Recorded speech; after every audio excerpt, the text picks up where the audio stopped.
Jensen Button, Lewis, George Russell, Lando Norris, Max Verstappen, of course, Hamilton, Alonso.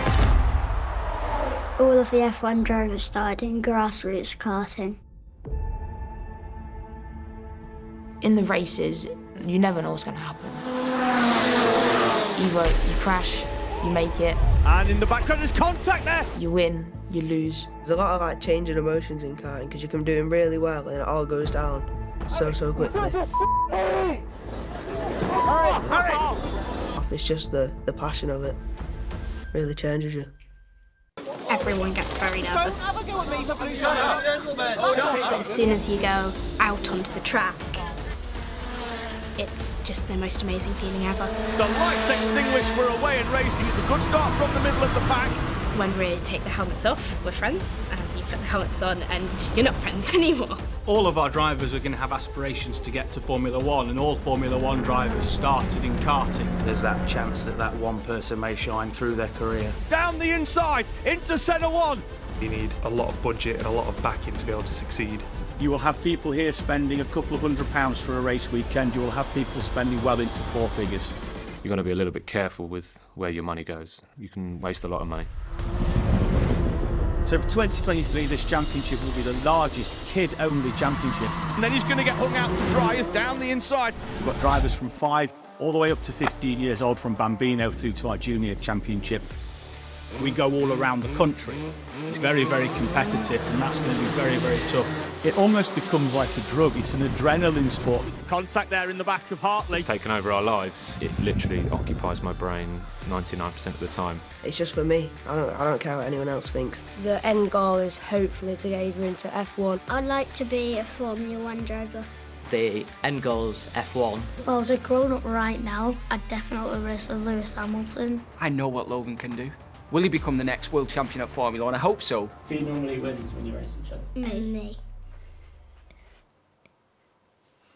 I feel like you both disagree on that one.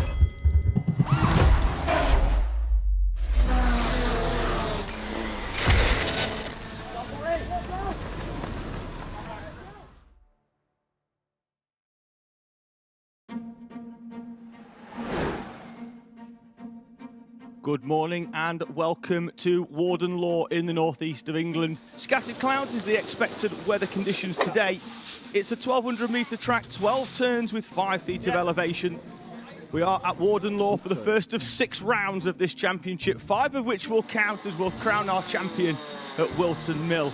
The championship, which we call the Kart Championship, encompasses the Bambino Kart Championship, the Cadet Kart Championship and the Junior Kart Championship, which is the largest kid-only championship for drivers from 5 years old all the way up to 16 years old. We do 3 practice sessions on the Saturday morning, and then we have qualifying. That sets the grid for the first heat. First heat happens Saturday afternoon, and then Sunday we go into 1 morning warm-up, 2 further heat races. That gives you a grid for your main final at the end of Sunday. And we try and keep quite a lot of dad lads racing. But we like it to be a friendly atmosphere, so everyone gets on and we can have a barbecue and we can have a kickabout with a football. I've always worked hard to give a family feel to the championship. Yes, it's competitive, yes, it can be expensive, but I want everybody to go home and have had a good time. Yesterday we qualified P3 and kept that in Heat 1, and today we're hoping to keep P3, if not go forward. There's Harryhurst Grover, which was kind of on par with last year, so should hopefully beat them. I beat him yesterday in qualifying in Heat 1, so I'd like to beat him today. Yeah, let's try and beat Harry, because he's in the team. He's Harry's in the team. He's going like every week, so we can do that. That's it's a big accomplishment. We're out once a month, and Harry's out every week nearly. I imagine Sam and his family want to beat Harry because he's got the budget and they've not. So it'll be a big achievement for them on their budget to be able to beat someone like Harry on the budget and the resources that he's got. When I'm not karting on a weekend, I just like to chill out, sort of. It's just quite nice to get away from it sometimes and not have to constantly be worrying and putting myself under pressure about it. I've always been really competitive, so I used to do football when I was little. It's just having that thing that's all on you. This is the family plus Matty. I don't know why he's there. This was really dirty, and now it's not, because I've cleaned it. Why did they clean it? Because you were coming. Right, so if you come upstairs, this is pretty much the floor I'm on the most. This is the sim room. It used to be a bedroom, and then we had it completely redone just for the sims. This is the kart sim. This is what we got last Christmas. Yeah, I'd say a mindset's a massive part of the sport. With you're not going to win unless you think you're the best on the grid. Because a lot of people don't like me, and they'll say I'm not very good. But I think it just really depends who you ask. Oh! Right, rendered it there. That's all my trophies on the wall there. I'm in my 3rd year. I've had a few seconds, thirds, a lot of thirds. But I haven't actually finished first in a meeting yet. I just want to win something in juniors.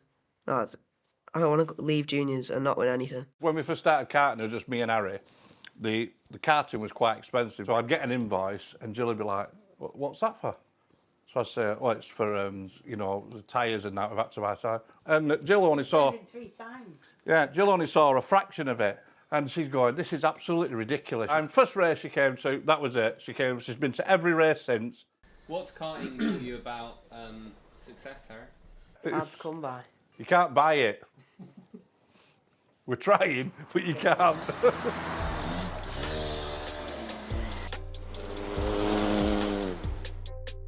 With outdoor karting, there's a lot more money pumping into it and big teams out testing every weekend.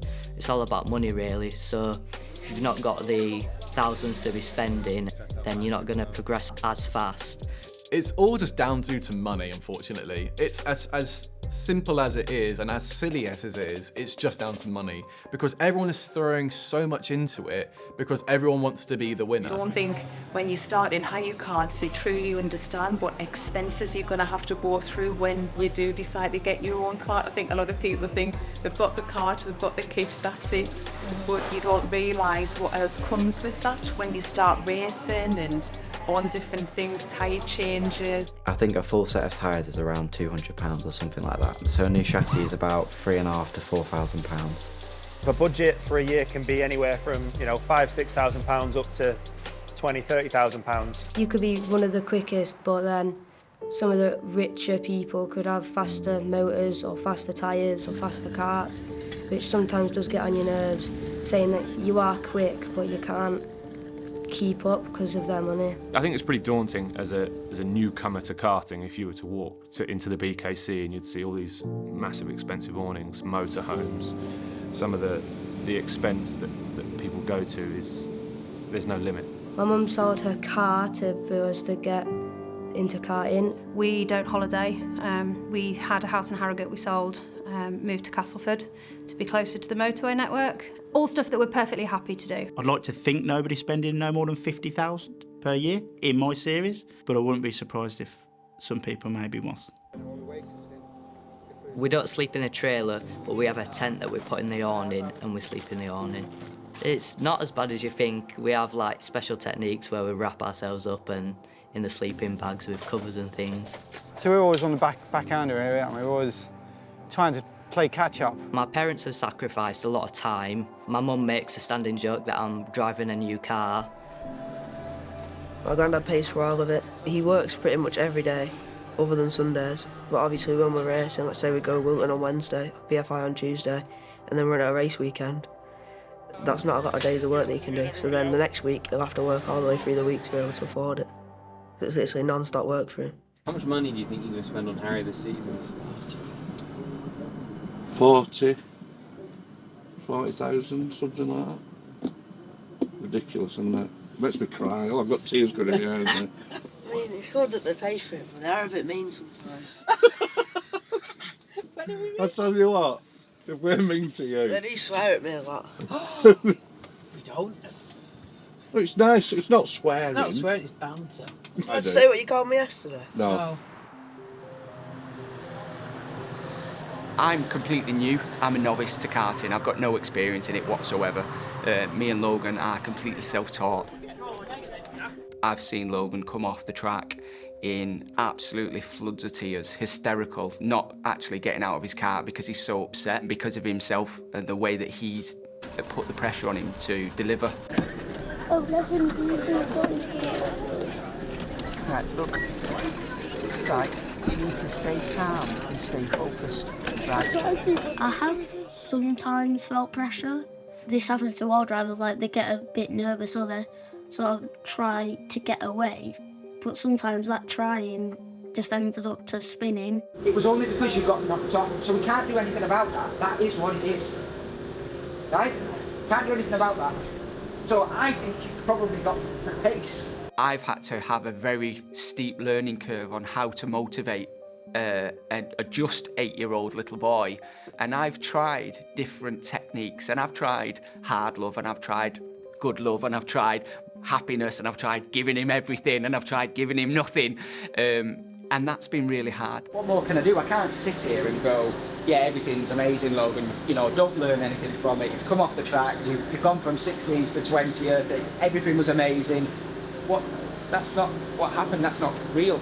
So if I turn around and say to him, it was amazing, don't worry, don't change anything, don't do anything any different, where's he gonna learn? I'm an ex-soldier. I was in the armoured infantry. I left the military just over 20 years ago now, and I am a director in construction.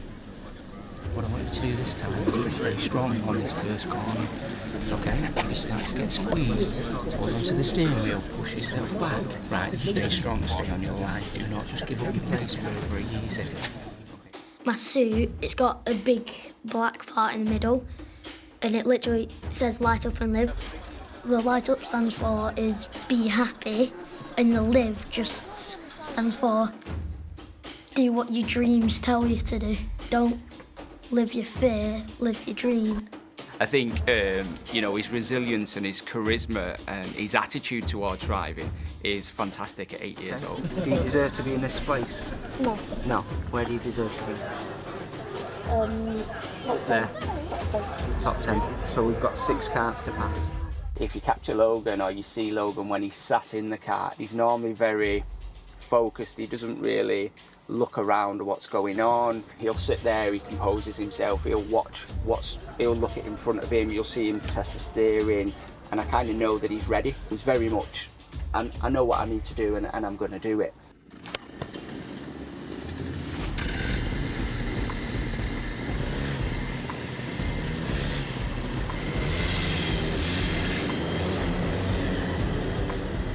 I want Logan to do well for himself. We know what Logan can do. We know he's got his own motivation, he's got his own tactics. We're here to make sure the wheels don't come off and the engine keeps going.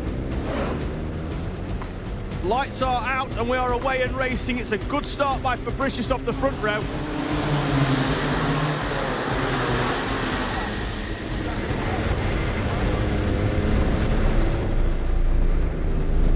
We have lots of hand gestures as well, don't we? When your hands are like that and it's slowly going down, and that's calm down. Yeah. You've got focus, which normally is followed by calm down. When I'm going a bit slow and he thinks I can go faster, it's pick up the pace. You've got good and then keep on going. There's use your heart, not your brain, because the brain's all the negative things, but it also has the intelligence, but the heart keeps you calm. Jones and Gallagher side by side into the back chicane. Neither are going to back out here. Contact between the two of them. Jones has rounded backwards. He's on the grass. He's going to struggle to get off there though. It's soaking wet. The wheels are spinning and it could be him out of the race. 100%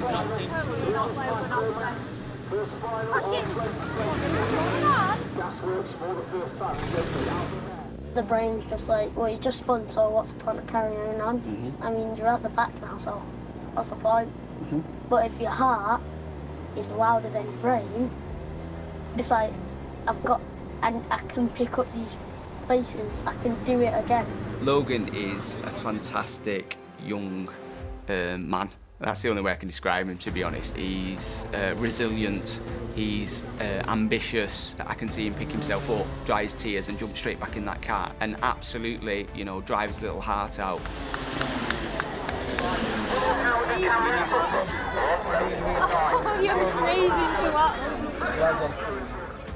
In the final, Logan set off blistering pace. He made up lots of places, and then just going into halfway around the lap on the chicane, unfortunately somebody drove into the side of Logan, and it took quite a few seconds for the marshal to grab him and pull him back on.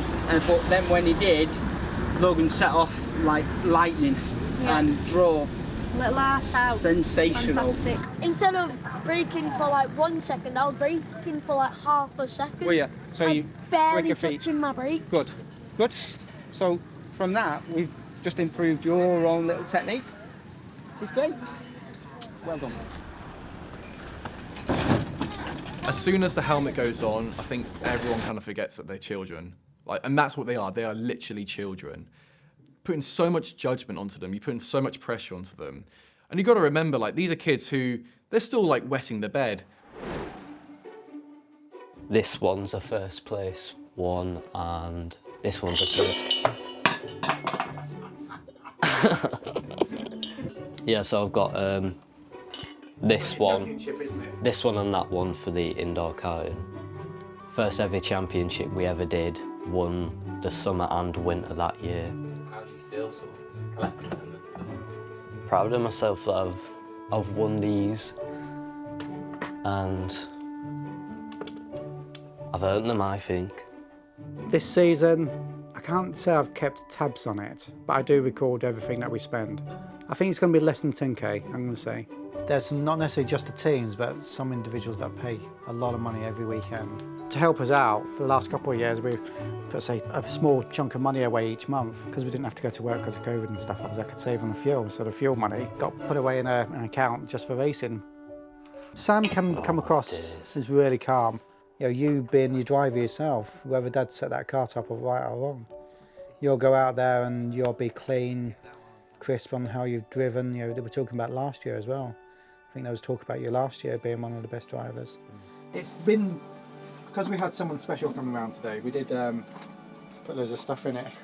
But yeah, it's just toys, helicopters, tricopter up there.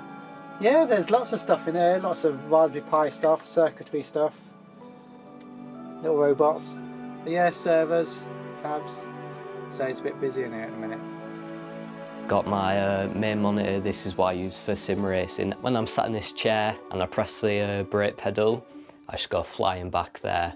So I've got to keep this behind me because it's quite heavy. Then when I press this, it keeps me upright so I can press the pedal as hard as I need. Well, I mean, the final dream is some form of single-seater, high-class, expensive car, but we're not going to be able to do that without a big budget, are we? So it's not going to be possible without sponsors. I think scholarship is our way into cars. We can just about do karting, can't we? We'd love a bit of sponsorship for karting to help us progress. But cars, even just to get into the cars we need, I need a scholarship. I think it's invaluable the time that I've had the opportunity to spend with Sam. We're out a couple of times a month together doing things. If it's not out at the track, we're outside doing stuff in the car. It needs to be done. So yeah, we spend quite a lot of time together. I think I'm pretty lucky. So between the heats, drivers will normally have somewhere in the region of about 1 hour and 15 to an hour and a half between each session. So plenty of time to have a look at data. Not a huge amount of time if something's gone very, very wrong with the car and they have to make a change on something. As soon as you come into the pits, the team just drop down quickly, take the result, and then they rush off quickly, just so no one else can see them. It's always so tense and always on a time limit. If you have a crash, then maybe the chassis is bent or cracked. Anything is very time-consuming and money-consuming. Presetting them now. I'm memorising. If you've not got the right tyre pressure, you can see on here that they've started to wrinkle a little bit. That means that they've just on the edges. You can see that they've overheated on heat 1. Near the end, I was losing pace because there was overheating, and losing grip. Changing your rear axle can maybe take the best part of 45 minutes to an hour, and by the time you've taken the car out of parc ferme, by the time you've got it back to your awning, that's cutting it very, very fine then to get them back out for the next race. Even for teams as well, because even though there's a lot of people in that team, there are other drivers that still need their karts mechanicking.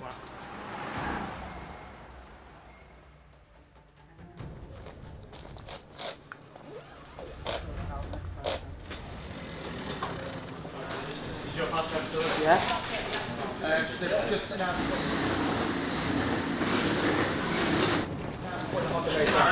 Go see if your granddad's got a charged battery. So does that mean we're not going down or?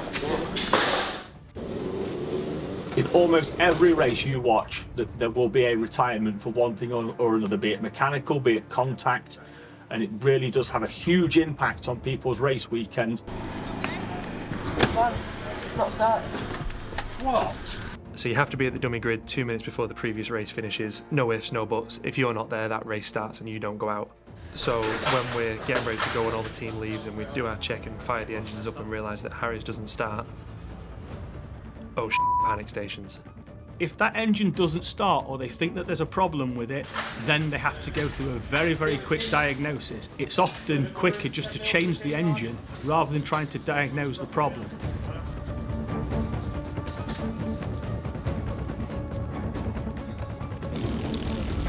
There's things that need to come off that. There's wires, there's plugs, there's the throttle cable, all needs to come off. New one needs bolting on, and then often then you're not really going to get a chance to find out whether that engine works until you get it to the dummy grid. It's a massive rush then if that engine doesn't start 5 or 10 minutes before the race is due.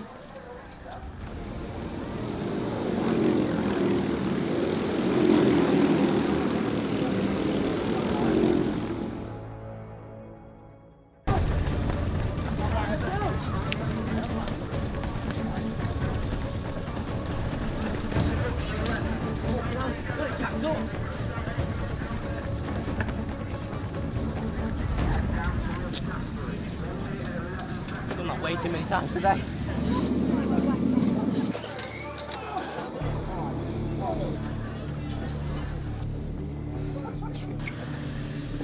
Last year we was kind of on par with Harry Grover, so should hopefully beat them.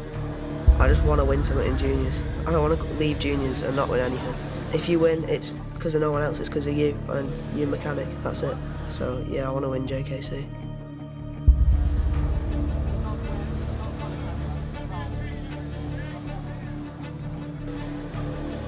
Really want to prove myself as a driver, so I need to prove myself on track, hopefully get on the podium and get those race wins in.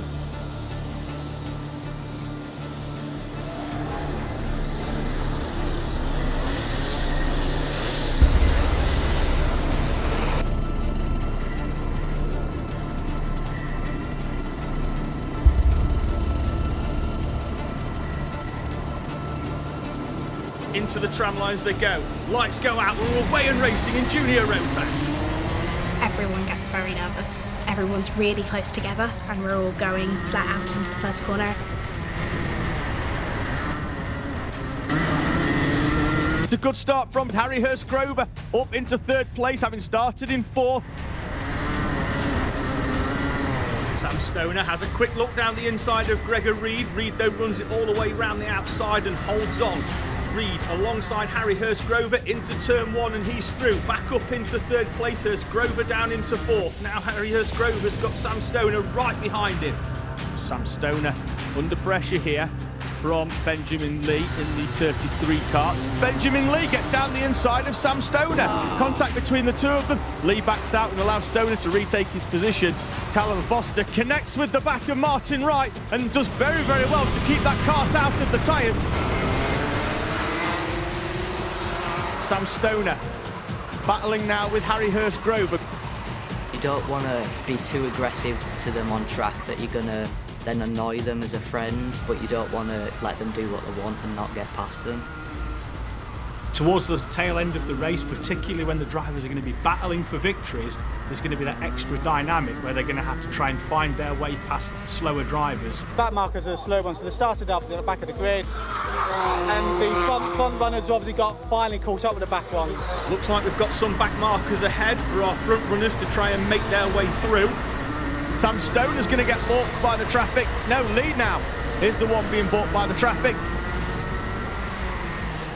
Down to the faster drivers to overtake that back marker. It's down to that back marker just to stick on the racing line, hold that line and do nothing else. When you get tangled up with back markers, that can have a knock-on effect. We've had it before where a driver has been cleaned out from first place by a back marker and he's not finished.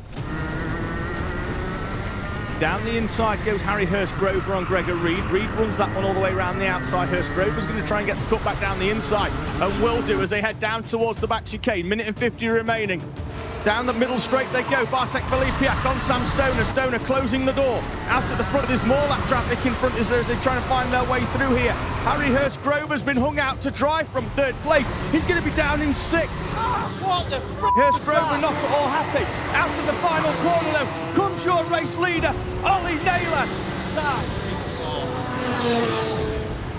Stoner down the inside of Gregor Reed into the final corner. He's through. Third place will go to Sam Stoner in front of Gregor Reed, Harry Hurst-Grover and Bartek Filipiak.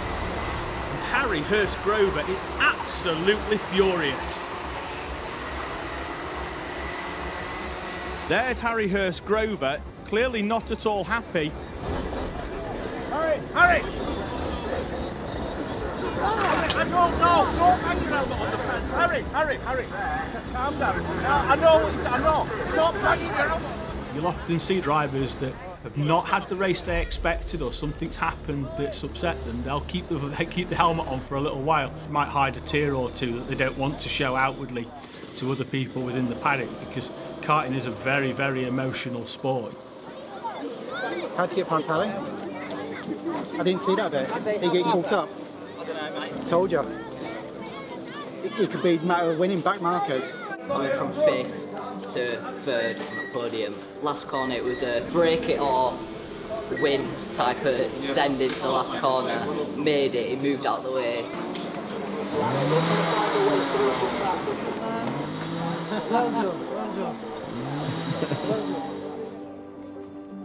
Hello. Mum, did you watch it?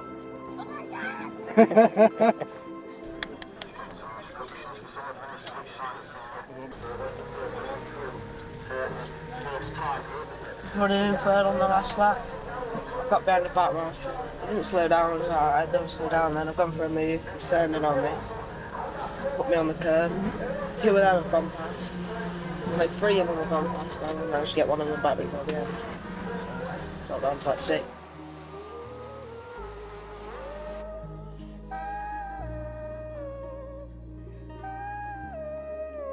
Harry's under quite a lot of pressure now. He'd have gone into this season thinking that he's got a fairly good chance of challenging for the championship.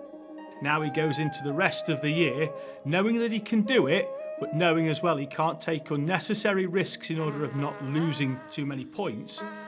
Harry just needs to keep his head down, stay out of trouble, and just make sure he's maximising all the points he possibly can. Often you make your own luck in karting, and I'm sure it will come to him. This year, I'm fully focused. I don't care what anyone else thinks. Yeah, I want to win JKC. I want to beat everyone. I'm not bothered what he did last time.